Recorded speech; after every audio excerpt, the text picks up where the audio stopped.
ಗುರು ಪೂರ್ಣಿಮೆ ನಿಮಿತ್ತ ಗುರುವಂದನಾ ಕಾರ್ಯಕ್ರಮ ನಗರದ ವಿದ್ಯಾದಾನ ಸಮಿತಿಯ ಶಾಲೆಯಲ್ಲಿ ಗುರು ಪೂರ್ಣಿಮೆಯ ಅಂಗವಾಗಿ ಗುರುವಂದನಾ ಕಾರ್ಯಕ್ರಮ ಆಯೋಜಿಸಲಾಗಿತ್ತು. ಸಂಸ್ಥೆಯ ಅಧ್ಯಕ್ಷರಾದ ಶ್ರೀನಿವಾಸ ಹುಯಿಲಗೋಳ ಅಧ್ಯಕ್ಷತೆ ವಹಿಸಿ ಕಾರ್ಯಕ್ರಮದ ಕುರಿತು ಮಾತನಾಡಿದರು. ವೇದಿಕೆಯಲ್ಲಿ ಡಾಕ್ಟರ್ ಪವನ್ ಹುಯಿಲಗೋಳ, ಪ್ರತೀಕ ಹುಯಿಲಗೋಳ ಉಪಸ್ಥಿತರಿದ್ದರು. ಡಿಎಲ್ ಪಾಟೀಲ ವಿದ್ಯಾರ್ಥಿಗಳಿಂದ ಗೌರವ ಸ್ವೀಕರಿಸಿದರು. ಕಾರ್ಯಕ್ರಮದಲ್ಲಿ ಸಿಒ, ಸಂಸ್ಥೆಗಳ ಮುಖ್ಯಸ್ಥರು, ಶಿಕ್ಷಕಿಯರು ಉಪಸ್ಥಿತರಿದ್ದರು. ಪಿಎಚ್ ಕಡಿವಾಲ ಸ್ವಾಗತಿಸಿ ಪ್ರಾಸ್ತಾವಿಕವಾಗಿ ಮಾತನಾಡಿದರು. ಎನ್ಡಿ ವಡವಿ ಕಾರ್ಯಕ್ರಮ ನಿರೂಪಿಸಿ ಕೊನೆಗೆ ವಂದಿಸಿದರು.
ನಹಿ ಜ್ಞಾನೇನ ಸದೃಶಂ ಪವಿತ್ರಮಿಹ ವಿದ್ಯತೆ ಎಂಬ ವಿದ್ಯಾದಾನ ಸಮಿತಿಯ ಧ್ಯೇಯವಾಕ್ಯವನ್ನು ಸ್ಮರಿಸಿ ನಮಿಸಿ ನಾರಾಯಣನ ನರನ ಪುರುಷೋತ್ತಮನ ವ್ಯಾಸ ವಾಗ್ದೇವಿಯ ಬಳಿಕ ಪೇಳುವುದು ಜಯವು ಎಂಬ ಕುಮಾರವ್ಯಾಸ ಭಾರತದ ನಾಂದಿ ಪದ್ಯವನ್ನು ಸ್ಮರಿಸಿ ಗದುಗಿನ ಕುಲದೈವ ಶ್ರೀ ತ್ರಿಕುಟೇಶ್ವರ ಆರಾಧ್ಯ ದೈವ ಶ್ರೀ ವೀರನಾರಾಯಣ ದೇವರಿಗೆ ನಮಸ್ಕಾರಗಳನ್ನು ಸಲ್ಲಿಸಿ ಇವತ್ತಿನ ದಿವಸ ಬಹಳ ವಿಶೇಷವಾದಂತಹ ದಿನ. ನಮ್ಮ ಭಾರತೀಯ ಪರಂಪರೆಯ ಗುರುಗಳಿಗೆ ಗೌರವವನ್ನು ಸಮರ್ಪಣೆ ಮಾಡುವಂತಹ ದಿನ. ಗುರುಪೂರ್ಣಿಮೆಯ ಸಂಭ್ರಮದ ಆಚರಣೆಯ ಇವತ್ತಿನ ಸಮಾರಂಭದ ಘನ ಅಧ್ಯಕ್ಷತೆಯನ್ನು ವಹಿಸಿರುವಂತಹ ನಮ್ಮ ಸಂಸ್ಥೆಯ ಗೌರವಾನ್ವಿತ ಅಧ್ಯಕ್ಷರು, ನನ್ನ ಹಿರಿಯ ಸಹೋದರ ಸಮಾನರು, ನಮ್ಮ ಮಾರ್ಗದರ್ಶಕರಾದಂತಹ ಮಾನ್ಯ ಶ್ರೀ ಶ್ರೀನಿವಾಸ್ ಹುಯಿಲಗೋಳ ಸರ್ ಅವರೇ, ಕಾರ್ಯಕ್ರಮದಲ್ಲಿ ವಿಶೇಷ ಆಮಂತ್ರಿತರಾಗಿ ಗೌರವ ಉಪಸ್ಥಿತಿಯನ್ನು ಹೊಂದಿರುವಂತಹ ನಮ್ಮ ಸಂಸ್ಥೆಯ ಮಾನ್ಯ ಸದಸ್ಯರಾದ ಡಾಕ್ಟರ್ ಪವನ್ ಹುಯಿಲಗೋಳ ಅವರೇ, ಸಂಸ್ಥೆಯ ಏಳಿಗೆಗಾಗಿ ನಿರಂತರವಾಗಿ ಶ್ರಮಿಸ್ತಾ ಇರುವಂತಹ ನಮ್ಮ ಸಂಸ್ಥೆಯ ಶೈಕ್ಷಣಿಕ ಸಲಹೆಗಾರರಾದ ಶ್ರೀ ಪ್ರತೀಕ್ ಹುಯಿಲಗೋಳ ಅವರೇ, ನಮ್ಮ ಮತ್ತೋರ್ವ ಹಿರಿಯರು ಮಾರ್ಗದರ್ಶಕರು ಸಂಸ್ಥೆಯ ಸಿಇಒ ಆದ ಕಡಿವಾಲ್ ಸರ್ ಅವರೇ, ನಮ್ಮ ಸಂಸ್ಥೆಯ ವಿವಿಧ ಶಿಕ್ಷಣ ಸಂಸ್ಥೆಗಳ ಮುಖ್ಯಸ್ಥರಾದ ಬಂಡಿ ಮೇಡಮ್ ಅವರೇ, ಪಟೇಲ್ ಶೆಟ್ಟಿ ಮೇಡಮ್ ಅವರೇ, ಹವಾಲ್ದಾರ್ ಸರ್ ಅವರೇ, ಡೊಳ್ಳಿಂಗ್ ಸರ್ ಅವರೇ, ಮತ್ತು ಯಾವತ್ತೂ ನನ್ನ ಅತ್ಯಂತ ಗೌರವಾನ್ವಿತ ಆತ್ಮೀಯ ಸಹೋದ್ಯೋಗಿ ಸಹೋದರ ಸಹೋದರಿಯರು ಮತ್ತು ಎಲ್ಲ ಮುದ್ದು ಮಕ್ಕಳು ನಿಮ್ಗೆಲ್ಲ ಒಂದು ಎರಡು ಕಥೆ ಹೇಳ್ತೀನಿ. ಎಲ್ಲ ಸುಮ್ಮನೆ ಇರ್ತೀರಾ? ಎಲ್ಲರೂ ಸುಮ್ಮನೆ ಕೊಡ್ಬೇಕು, ಯಾರು ಮಾತಾಡಬಾರ್ದು. ಬೇಡ ಸಾವಧಾನ, ಸೀದಾ ಕೊಡ್ರಿ, ಎಲ್ಲ ಸೀದಾ ಕೊಡ್ರಿ, ಯಾರು ಮಾತಾಡಬೇಡ್ರಿ, ಡೋಂಟ್ ಟಾಕ್, ಯಾರು ಮಾತಾಡಬೇಡ್ರಿ. ಒಂದು ಬಹಳ ಉತ್ತಮವಾದಂಥ ಒಂದು 3 ಕಥೆ ಹೇಳ್ತೀನಿ, ಯಾರು ಮಾತಾಡಬೇಡ್ರಿ. ಓಕೆ? ಪ್ರಾಚೀನ ಕಾಲದಲ್ಲಿ ನಮ್ಮ ಪುರಾಣ ಪರಂಪರೆಯಲ್ಲಿ ಬ್ರಹ್ಮದೇವರು ನಿಮ್ಗೆಲ್ಲ ಗೊತ್ತಾ? ಬ್ರಹ್ಮ, ಚತುರ್ಮುಖ ಬ್ರಹ್ಮ ಅಂತ ನಾವು ಕರಿತೀವಿ, ಹೌದಾ? ಚತುರ್ಮುಖ ಬ್ರಹ್ಮನ ಮಾನಸ ಪುತ್ರ, ಮನಸ್ಸಿನ ಪುತ್ರ, ಮಾನಸ ಪುತ್ರ ಯಾರು ಅಂದ್ರೆ ವಶಿಷ್ಠ. ವಶಿಷ್ಠ ಯಾರು ಅಂದ್ರೆ ನಿಮ್ಗೆಲ್ಲ ಗೊತ್ತಿದೆ, ನಮ್ಮ ಭಾರತೀಯ ಪುರಾಣ ಪರಂಪರೆಯಲ್ಲಿ ರಾಮ ಲಕ್ಷ್ಮಣ ಅವರ ಗುರುಗಳು ವಶಿಷ್ಠ ಮಹರ್ಷಿಗಳು. ಆ ವಶಿಷ್ಠ ಮಹರ್ಷಿಗಳ ಶಿಷ್ಯ ಯಾರಪ್ಪ ಅಥವಾ ಮಗ ಯಾರಪ್ಪ? ಮಗ ಮತ್ತು ಶಿಷ್ಯ ಯಾರು ಅಂದ್ರೆ ಶಕ್ತಿ ಅನ್ನುವಂತ ಒಬ್ಬ ಮಹರ್ಷಿ. ಆ ಮಹರ್ಷಿಯ ಪುತ್ರ ಯಾರು ಅಂತಂದ್ರೆ ಪರಾಶರ ಮಹರ್ಷಿ ಅಂತ. ಪರಾಶರ ಸ್ಮೃತಿ ಅನ್ನುವಂತ ಒಂದು ಪುಸ್ತಕ ಇದೆ, ಜ್ಯೋತಿಷ್ಯ ಶಾಸ್ತ್ರದಲ್ಲಿ ಬಹಳ ಪ್ರಸಿದ್ಧವಾದಂತಹ ಪುಸ್ತಕ. ಪರಾಶರ ಮತ್ತು ಮತ್ಸ್ಯಗಂಧಿ ಅಂತ ಕರಿತೀವಿ ನಾವು, ಸತ್ಯವತಿ, ಅವರಿಬ್ಬರ ಸುಪುತ್ರನೇ ವೇದವ್ಯಾಸರು ಅಂತ. ವೇದವ್ಯಾಸರ ನೆನಪಿಗಾಗಿ, ಅವರ ಗೌರವದ ಸ್ಮರಣೆಗಾಗಿ ನಾವು ಇವತ್ತು ಗುರು ಪೂರ್ಣಿಮೆ ಕಾರ್ಯಕ್ರಮವನ್ನು ಆಚರಣೆ ಮಾಡ್ತಾ ಇದ್ದೀವಿ. ಆಷಾಢ ಶುಕ್ಲ ಪೌರ್ಣಿಮೆ ಅಂತ ಕರಿತೀವಿ ನಾವೆಲ್ಲ, ಮಾತಾಗ ಹುಣ್ಣಿಮೆ ಅಂತ ಕರಿತೀವಲ್ಲ. ಸೊ ಅಂತ ಹುಣ್ಣಿಮೆ ದಿವಸ ಇವತ್ತು ಬಹಳ ಮಹತ್ವದ ದಿನ. ನೋಡಿ, ನಿಮ್ಮ ಎಲ್ಲ ಶಿಕ್ಷಕರು, ಎಲ್ಲ ಗುರುಗಳು ವೇದಿಕೆ ಮೇಲಿದ್ದಾರೆ. ಯಾಕಪ್ಪ ಅಂತಂದ್ರೆ ಭಾರತದಲ್ಲಿ ಗುರುವಿಗೆ ಬಹಳ ದೊಡ್ಡ ಸ್ಥಾನವನ್ನು ಕೊಟ್ಟಿದ್ದಾರೆ. ಗುರು ಪರಂಪರೆ ಅಂತ ನಾವು ಕರಿತಾ ಇದ್ದೀವಿ. ಅಂತಹ ವೇದವ್ಯಾಸರೇನಿದ್ರಲ್ಲ, ಮಾತಾಡ್ರಿ, ಯಾರು ಮಾತಾಡ್ರಿ, ಅಂತಹ ವೇದವ್ಯಾಸರು ಅನೇಕ ಗ್ರಂಥಗಳನ್ನು ರಚನೆ ಮಾಡಿ, ಅವರು ಬಹಳ ಮುಖ್ಯವಾಗಿ ರಚನೆ ಮಾಡಿದ್ದು ಯಾವುದಪ್ಪ ಅಂತಂದ್ರೆ ವೇದಗಳು ಅಂತ ನಾವು ಕರಿತಾ ಇದ್ದೀವಿ. ಆ ವೇದಗಳು ಅಪೌರುಷೇಯ ಅಂತ ನಮ್ಮ ಭಾರತೀಯ ಪರಂಪರೆಯಲ್ಲಿ ಹೇಳಿದ್ದಾರೆ. ಅಂದ್ರೆ ಅವು ದೇವತೆಗಳಿಂದ, ಪುರುಷನಿಲ್ಲದೆ ಅಪೌರುಷೇಯವಾಗಿ ದೇವತೆಗಳಿಂದ ಋಷಿ ಮುನಿಗಳಿಗೆ ಬಂದಿದ್ದು ಅಂತ. ಮುಂದೆ ಋಷಿ ಮುನಿಗಳು ಏನ್ ಮಾಡಿದ್ರು ಅಂತಂದ್ರೆ ತಮ್ಮ ಮೌಖಿಕ ಪರಂಪರೆಯಿಂದ ತಮ್ಮ ಶಿಷ್ಯರಿಗೆ, ಪ್ರಶಿಷ್ಯರಿಗೆ ಹೇಳ್ತಾ ಹೋದ್ರು. ಈ ಎಲ್ಲ ವೇದಗಳಿಗೆ, ಋಗ್ವೇದ, ಸಾಮವೇದ, ಯಜುರ್ವೇದ, ಅಥರ್ವಣ ವೇದ, ಈ ಎಲ್ಲ ವೇದಗಳಿಗೆ ಒಂದು ಸರಿಯಾದ ಚೌಕಟ್ಟನ್ನು ಹಾಕಿಕೊಟ್ಟು ವಿಂಗಡಣೆ ಮಾಡಿ ಅವುಗಳನ್ನು ವಿಸ್ತಾರ ಮಾಡಿ ನಮ್ಮ ಇಡೀ ಭಾರತೀಯ ಜ್ಞಾನ ಪರಂಪರೆಗೆ ಒಂದು ದೊಡ್ಡ ಫೌಂಡೇಶನ್ ಅಂತೀವಿ ನಾವು, ಒಂದು ತಳಹದಿಯನ್ನ, ಗಟ್ಟಿ ತಳಹದಿಯನ್ನ ಒದಗಿಸಿಕೊಟ್ಟವ್ರು ಯಾರಪ್ಪ ಅಂತಂದ್ರೆ ವೇದವ್ಯಾಸರು ಅಂತ. ಆ ಪರಂಪರೆಯಿಂದ ಆರಂಭಗೊಂಡು ಇವತ್ತು ನಮ್ಮ ಗುರುಗಳವರೆಗೆ ಒಂದು ಬಹುದೊಡ್ಡ ಭಾರತೀಯ ಗುರು ಪರಂಪರೆ ಇದೆ. ಈ ಗುರುಗಳನ್ನ ಸ್ಮರಣೆಗಾಗಿ, ಗೌರವ ಸಲ್ಲಿಸಲಿಕ್ಕಾಗಿ ನಾವು ಪ್ರತಿ ವರ್ಷ ಏನ್ ಮಾಡ್ತೀವಿ ಅಂತಂದ್ರೆ ಗುರು ಪೌರ್ಣಿಮೆಯನ್ನ ಆಚರಣೆ ಮಾಡ್ತಾ ಬಂದಿದ್ದೀವಿ. ವೇದವ್ಯಾಸರು ಏನ್ ಮಾಡ್ತಾರೆ ಅಂತಂದ್ರೆ, ಈಗ ನಾವೇನ್ ಮಾಡ್ತೀವಿ, ಒಂದು ಪುಸ್ತಕ ನಮಗೆ ಸರಿಯಾಗಿ ಅರ್ಥ ಆಗಲಿಲ್ಲ ಅಂತಂದ್ರೆ ಅದಕ್ಕೆ ಒಂದು ಕಾಂಪ್ಲಿಮೆಂಟರಿ ಟೆಕ್ಸ್ಟ್, ಡೈಜೆಸ್ಟ್, ಗೈಡ್ ಅಂತವೆಲ್ಲ ನಾವು ಓದ್ತೀವಲ್ಲ, ಹಂಗೆ ನಮ್ಮ ವೇದವ್ಯಾಸರು ಏನ್ ಮಾಡಿದ್ರು ಅಂದ್ರೆ ಈ 4 ವೇದಗಳನ್ನ ವಿಂಗಡಣೆ ಮಾಡೋದ್ರ ಜೊತೆಗೆ ಬ್ರಹ್ಮಸೂತ್ರಗಳನ್ನು ಕೂಡ ಅವರು ಬರೆದ್ರು. ಈ ಬ್ರಹ್ಮಸೂತ್ರಗಳನ್ನ ಏನ್ ಬರೆದ್ರಲ್ಲ, ಆ ಬರೀಲಿಕ್ಕೆ ಪ್ರಾರಂಭ ಮಾಡಿದ ದಿನವನ್ನ ಗುರು ಪೌರ್ಣಿಮೆ ಅಂತ ವಿದ್ವಾಂಸರು ಗುರುತಿಸಿದರು. ಅವತ್ತಿನಿಂದ ಗುರು ಪೌರ್ಣಿಮೆ ಆರಂಭ ಆಯಿತು. ನಮ್ಮ ಆತ್ಮ, ಪರಮಾತ್ಮ, ಜಗತ್ತು, ತತ್ವಜ್ಞಾನ, ಈ ಎಲ್ಲ ವಿಷಯಗಳನ್ನ ವೇದವ್ಯಾಸರು ತಮ್ಮ ಬ್ರಹ್ಮಸೂತ್ರಗಳಲ್ಲಿ ಹೇಳ್ತಾರೆ. ಮುಂದೆ ಇದನ್ನ ಇನ್ನೂ ಸರಳೀಕರಣ ಮಾಡಬೇಕು ಅಂತ ಹೇಳಿ ಆತ್ಮ, ಪರಮಾತ್ಮ, ಜಗತ್ತು ಇವುಗಳಿಗೆ ವ್ಯಾಖ್ಯಾನ ಇರುವಂತಹ ಉಪನಿಷತ್ತುಗಳು, ಆ ಉಪನಿಷತ್ತುಗಳನ್ನ ಕಥೆಯ ರೂಪದಲ್ಲಿ ಹೇಳಬೇಕು ಅಂತ ಹೇಳಿ ವೇದವ್ಯಾಸರು ಏನ್ ಮಾಡ್ತಾರೆ ಅಂತಂದ್ರೆ ಮಹಾಭಾರತವನ್ನ ರಚನೆ ಮಾಡ್ತಾರೆ. ಮಹಾಭಾರತದಲ್ಲಿ 1,00,000 ಶ್ಲೋಕಗಳಿವೆ. ಆ 1,00,000 ಶ್ಲೋಕಗಳನ್ನ ಒಬ್ಬನೇ ವ್ಯಕ್ತಿ ಬರೆದಿದ್ದಾನೆ ಅಂತಂದ್ರೆ ಎಂತ ಅದ್ಭುತವಾದ ಸಾಮರ್ಥ್ಯ ವೇದವ್ಯಾಸರಿಗೆ ಇರಬೇಕು ಅನ್ನೋದನ್ನ ನಾವೆಲ್ಲ ವಿಚಾರ ಮಾಡಬೇಕು. ಅಂತಹ ಮಹಾನ್ ಜ್ಞಾನಿಗಳೇನು ವೇದವ್ಯಾಸರಿದ್ದಾರೆ, ಅವರಿಂದ ಆರಂಭಗೊಂಡಂತಹ ನಮ್ಮ ಭಾರತೀಯ ಗುರು ಪರಂಪರೆ ಬಹಳ ದೊಡ್ಡದು. ವಿದ್ಯಾರ್ಥಿಗೆ ನಿಮ್ಗೆ ಗೊತ್ತೊಂದು ಪರಶಿವನ ಕಥೆ ಹೇಳ್ತೀನಿ, ಸ್ವಲ್ಪ ಸುಮ್ಮನೆ ಕೊಡ್ರಿ. ಸ್ವಲ್ಪ ಸುಮ್ಮನಾಗ್ರಿ ಎಲ್ರು ಕೈ ಮೇಲೆ ಹತ್ರಿ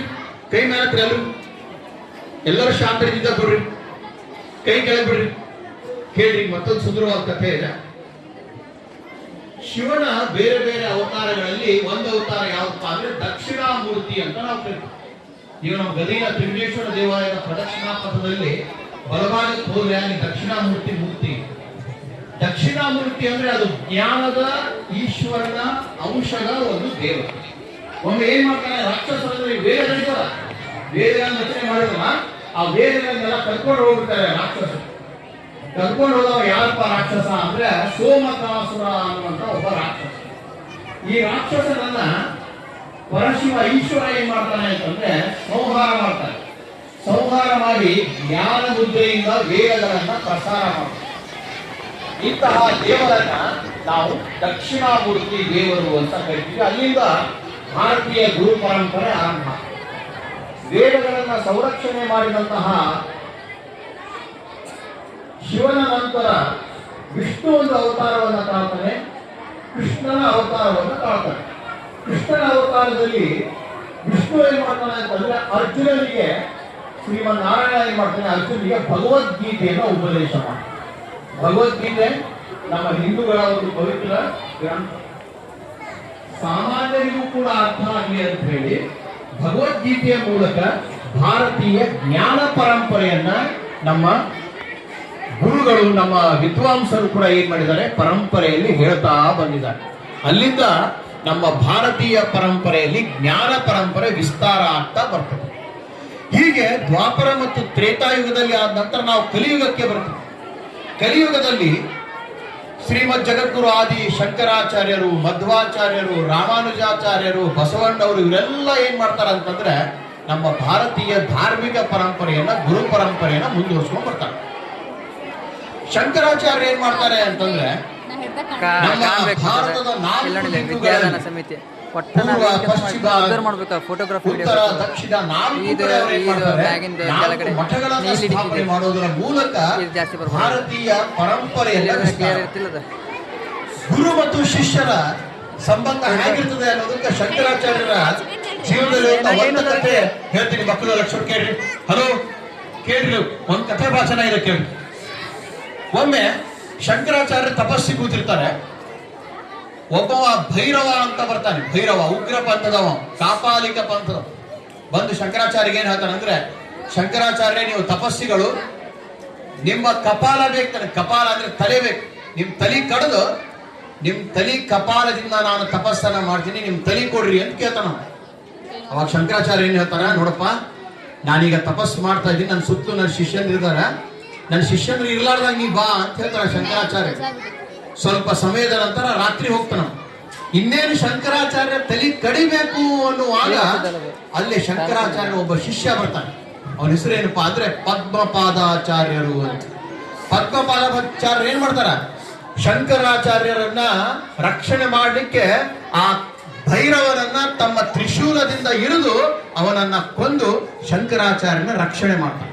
ಹೀಗೆ ಗುರುವಿಗೆ ಎಂಥ ಒಂದು ದೊಡ್ಡ ಗೌರವವನ್ನು ಅವರು ಕೊಡ್ತಾರೆ ಅಂತ. ಸ್ವತಃ ನರಸಿಂಹನ ಅವತಾರ ಆಗಿಬಿಡ್ತಾರೆ ಪದ್ಮಪಾದಾಚಾರ್ಯರು. ಗುರುಗಳು ಕೂಡ ಶಿಷ್ಯನನ್ನ ಅದೇ ರೀತಿಯಿಂದ ರಕ್ಷಣೆ ಮಾಡ್ತಾರೆ. ಒಮ್ಮೆ ಗಂಗಾ ನದಿ ಬಹಳ ಫೋರ್ಸ್ ಆಗಿ ಹರಿತಿರ್ತೈತೆ. ಪದ್ಮಪಾದಾಚಾರ್ಯ ಆ ಕಡೆ ದಡದಾಗಿರ್ತಾರೆ, ಶಂಕರಾಚಾರ್ಯ ಈ ಕಡೆ ದಡದಾಗಿರ್ತಾರೆ. ಓ ಪದ್ಮಪಾದಾಚಾರ್ಯ ಬಾಯಿಗೆ ಅಂತ ಕೇಳ್ತಾರ. ಅವ್ರ ಮೊದಲಿನ ಹೆಸರು ಸನಂದನ ಅಂತ ಹೇಳಿ. ನೋಡ್ರಿ, ಅಷ್ಟು ಗಂಗಾ ನದಿ ಹರಿತಾ ಇದ್ದುವಾಗ ಕೂಡ ಅವರು ಲಕ್ಷಿಸದೆ ನಮ್ಮ ಗುರುಗಳ ಕರೆದಾರಪ್ಪ ಅಂತ ಹೇಳಿ ನದಿಯೊಳಗೆ ಹೊಂಟು ಬಿಡ್ತಾರೆ. ಅವಾಗ ಅವರು ಎಲ್ಲೆಲ್ಲಿ ಕಾಲಿಡ್ತಾರ ಅಲ್ಲೆಲ್ಲಿ ಒಂದೊಂದು ಕಮಲ ಉತ್ಪತ್ತಿ ಆಗ್ತಾ ಹೋಗ್ತಾರೆ. ಮುಂದವರಿಗೆ ಹೆಸರು ಕೊಡ್ತಾರ ಪದ್ಮಪಾದಾಚಾರ್ಯರು ಅಂತ ಹೇಳಿ. ಅವರನ್ನ ಗೋವರ್ಧನ ಪೀಠದ ಸನ್ಯಾಸಿಗಳನ್ನಾಗಿ, ಮೊದಲ ಗುರುಗಳನ್ನಾಗಿ ನೇಮಕ. ಹೀಗೆ ನಮ್ಮ ಭಾರತೀಯ ಗುರು ಪರಂಪರೆಯಲ್ಲಿ ಗುರು ಶಿಷ್ಯರಿಗೆ ಒಂದು ಅಗಾಧವಾದಂತಹ ಒಂದು ಬಾಂಧವ್ಯ ಇದೆ. ಮುಂದೆ ನಾವು ಸ್ವಲ್ಪ ಮುಂದ್ಗಡೆ ನಮ್ಮ ರಾಜಕೀಯ ಇತಿಹಾಸಕ್ಕೆ ಬಂದ್ರೆ ನಿಮ್ಗೆಲ್ಲ ಚಾಣಕ್ಯ ಗೊತ್ತು. ಚಾಣಕ್ಯನ ಹೆಸರು ಕೇಳಿರಲ್ಲ? ಹಲೋ ಮಕ್ಕಳೇ, ಚಾಣಕ್ಯನ ಹೆಸರು ಕೇಳಿರಲ್ಲ? ಚಾಣಕ್ಯ ಯಾರವನು? ಚಂದ್ರಗುಪ್ತನ ಮೌರ್ಯನ ಇತಿಹಾಸದಲ್ಲಿ ಬರ್ತದೆ. ಚಂದ್ರಗುಪ್ತ ಮೌರ್ಯನ ಮಂತ್ರಿ. ಅವ ಏನ್ ಮಾಡ್ತಾನೆ, ಒಂದ್ ಸರ್ತಿ ನಂದನ ದೊರೆಯಾದ ಧನನಂದನ ಹತ್ರ ಹೋಗ್ತಾನೆ.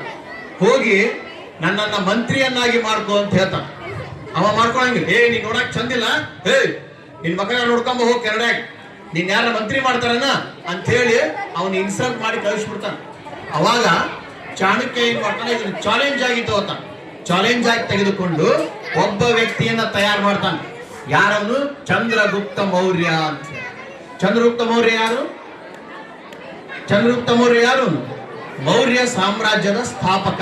ಅವನನ್ನು ಕರ್ಕೊಂಡ್ಬಂದು ಧನನಂದನನ್ನ ಸೋಲಿಸಿ ಭಾರತದ ಪ್ರಥಮ ಐತಿಹಾಸಿಕ ಸಾಮ್ರಾಜ್ಯ ಅಂತ ಕರಿತೀವಿ ನಾವು, first historical kingdom of India, Maurya ಸಾಮ್ರಾಜ್ಯವನ್ನ ಸ್ಥಾಪನೆ ಮಾಡ್ತಾನೆ. ಇದರಲ್ಲಿ ಯಾರ್ದು ಬಹಳ ಪ್ರಮುಖವಾದ ಪಾತ್ರ ಅಂದ್ರೆ ಗುರುವಿಂದು ಬಹಳ ಪ್ರಮುಖವಾದ ಪಾತ್ರ. ಒಬ್ಬ ಗುರು ಮನಸ್ಸು ಮಾಡಿದ್ರೆ ಏನ್ ಮಾಡಬಹುದು ಅಂತಂದ್ರೆ, ಅವ ನೋಡಿ, ಒಂದ್ ಕಡೆ ಶಂಕರಾಚಾರ್ಯ ಉದಾಹರಣೆ ಹೇಳಿದ್ವಿ ನಾವು, ಇಡೀ ಧರ್ಮವನ್ನ ಸಂರಕ್ಷಣೆ ಮಾಡ್ತಾರೆ ಬೌದ್ಧ ಜೈನ ಧರ್ಮದಿಂದ. ಮತ್ತೊಂದ್ ಕಡೆ ಗುರು ಮನಸ್ಸು ಮಾಡಿದ್ರೆ ಏನ್ ಮಾಡಬಹುದು, ಒಂದು ಸಾಮ್ರಾಜ್ಯವನ್ನೇ ಕಟ್ಟಬಹುದು. ನಮ್ಮ ಚಂದ್ರಗುಪ್ತ ಮೌರ್ಯನನ್ನ ರಾಜನನ್ನಾಗಿ ಮಾಡಿ ಚಾಣಕ್ಯ ಏನ್ ಮಾಡಿದ, ಒಂದು ದೊಡ್ಡ ಸಾಮ್ರಾಜ್ಯವನ್ನೇ ಕಟ್ಟಿದ. ಇಂಥ ಉದಾಹರಣೆ ಕೂಡ ನಮ್ಮಲ್ಲಿ ಇದೆ. ಮತ್ತೊಂದು ಉದಾಹರಣೆ ನಾವು ರಾಮಕೃಷ್ಣ ಪರಮಹಂಸರು ಮತ್ತು ಸ್ವಾಮಿ ವಿವೇಕಾನಂದರು ತೆಗೆದುಕೋಬಹುದು. ಸ್ವಾಮಿ ವಿವೇಕಾನಂದರನ್ನ ನಮ್ಮ ಭಾರತೀಯ ಪರಂಪರೆಯಲ್ಲಿ ಒಬ್ಬ ಬಹುದೊಡ್ಡ ಸನ್ಯಾಸಿಯನ್ನಾಗಿ ಮಾಡುವಲ್ಲಿ ಬಹಳ ಪ್ರಮುಖ ಪಾತ್ರ ವಹಿಸ್ತವ್ರು ಯಾರಪ್ಪ ಅಂತಂದ್ರೆ ರಾಮಕೃಷ್ಣ ಪರಮಹಂಸ. ಒಂದ್ಸರ್ತಿ ಸ್ವಾಮಿ ವಿವೇಕಾನಂದರು ಕೇಳ್ತಾರೆ ರಾಮಕೃಷ್ಣ ಪರಮಹಂಸರನ್ನು, ನನಗೆ ದೇವಿಯ ದರ್ಶನವನ್ನ ಮಾಡಿಸ್ರಿ ಅಂತ ಕೇಳಿದಾಗ ಸ್ವತಃ ರಾಮಕೃಷ್ಣ ಪರಮಹಂಸರು ಏನ್ ಮಾಡ್ತಾರೆ ಅಂತಂದ್ರೆ, ಸ್ವಾಮಿ ವಿವೇಕಾನಂದರಿಗೆ ಕಾಳಿ ಮಾತಾ ಕಾಳಿಯ ದರ್ಶನವನ್ನ ಮಾಡಿಸ್ತಾರೆ. ಇಂತಹ ಅಗಾಧವಾದಂತಹ ಒಂದು ಭಾರತೀಯ ಪರಂಪರೆ ನಮ್ಮಲ್ಲಿ ಇದೆ. ಇಲ್ಲಿ ನಮ್ಮ ಸಮೀಪಕ್ಕೆ ನಾವು ಶಿಶುನಾಳಕ್ಕೆ ಬಂದ್ರೆ ನೋಡ್ರಿ, ಒಬ್ಬ ಗುರು ಏನ್ ಮಾಡಬಹುದು. ಗುರು ಗೋವಿಂದ ಭಟ್ಟರು ಅಂತಿದ್ದಾರೆ. ಗುರು ಗೋವಿಂದ ಭಟ್ರು ಯಾರಪ್ಪ ಅಂದ್ರೆ ನಮ್ಮ ಶಿಶುನಾಳ ಶರೀಫರ ಗುರುಗಳು. ಗುರು ಗೋವಿಂದ ಭಟ್ರು ಒಬ್ಬ ಬ್ರಾಹ್ಮಣ ಗುರುಗಳು. ಶಿಶುನಾಳ ಶರೀಫರು ಒಬ್ಬ ಮುಸ್ಲಿಂ ಸಂತ.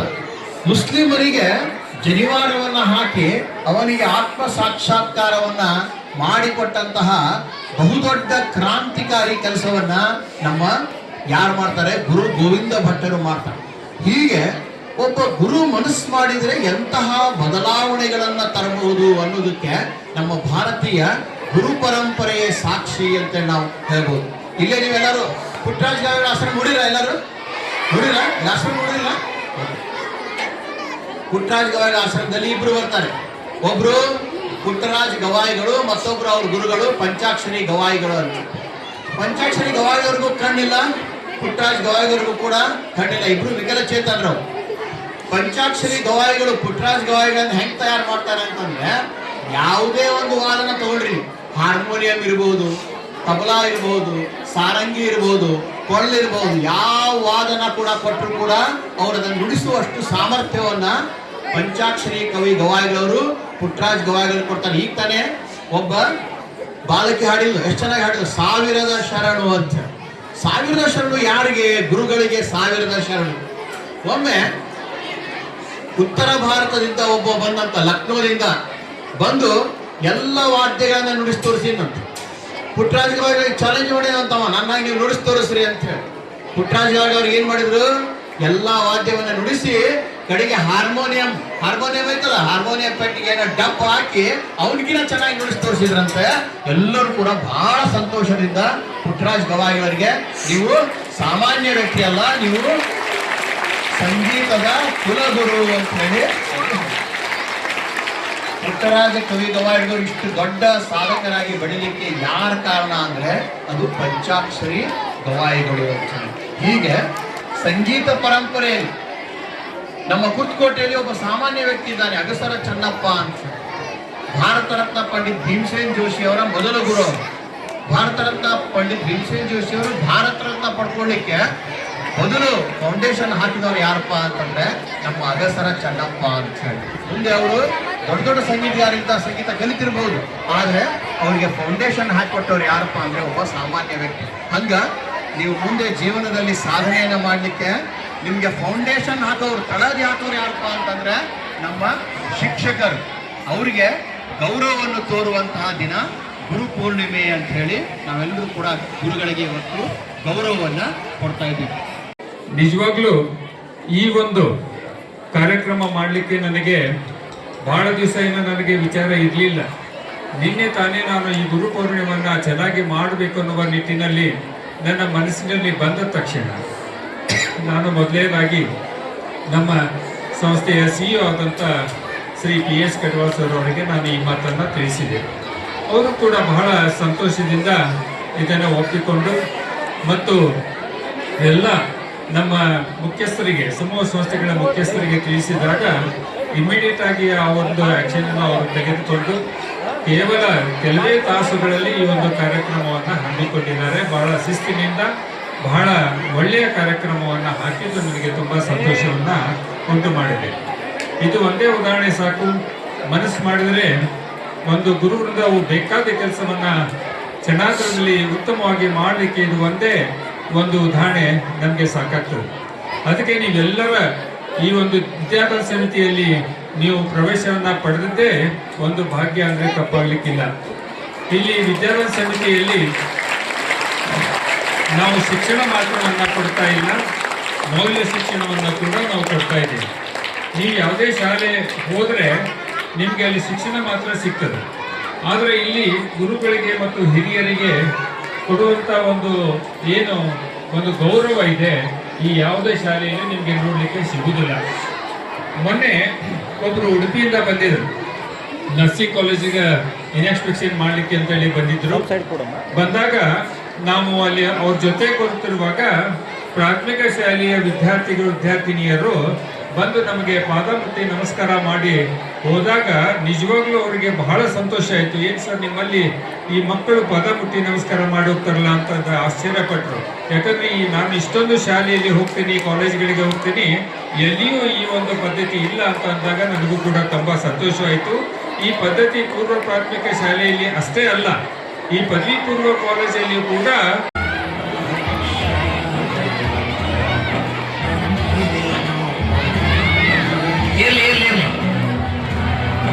ಓಕೆ. ವಿಡಿಯೋ ಮಾಡ್ತಾ ಇರ್ತಾರೆ, ವಿಡಿಯೋ ಪ್ಲೀಸ್. NCC hello